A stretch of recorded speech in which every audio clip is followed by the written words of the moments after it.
आई भैया रोज सभी के सेवा में हम भोजपुरिया गायक संजय कुमार छैला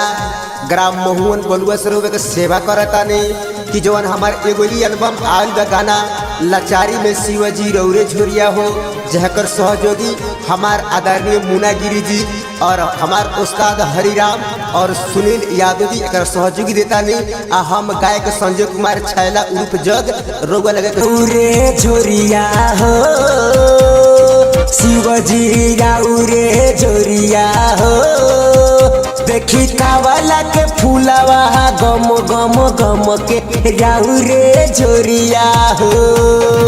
देखी कावला के फूलवा गम गम गम के रौरे झोरिया हो शिवजी रौरे झोरिया हो शिवजी रौरे झोरिया हो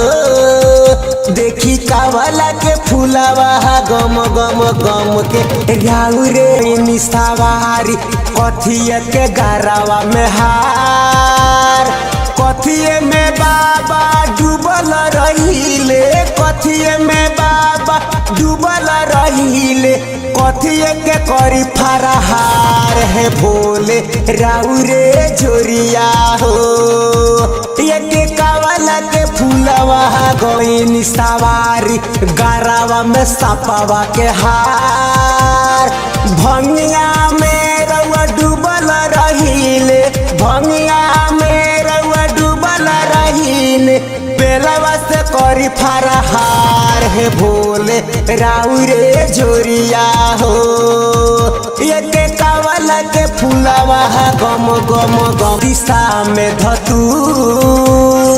कावना दिशा शिव चरण पखरल कावना दिशा शिव चरण पखरल कहवा में भइल न धूर हो भोले रौरे झोरिया हो ये कावला के फूलवा गम गम गम के रौरे झोरिया हो ये कावला के फूलवा गम उत्तर दिशा में शिव भंगिया बोवल दक्षिण दिशा में धतूर पश्चिम दिशा में शिव चरण पखरल पश्चिम दिशा में शिव चरण पखरल उभव में भइल अनधूर हो भोले रौरे झोरिया हो शिवजी रौरे झोरिया हो ये कावला के फूलवा गम गम गम के रौरे झोरिया हो। सुपर रिकॉर्डिंग स्टूडियो डोकैला चौक।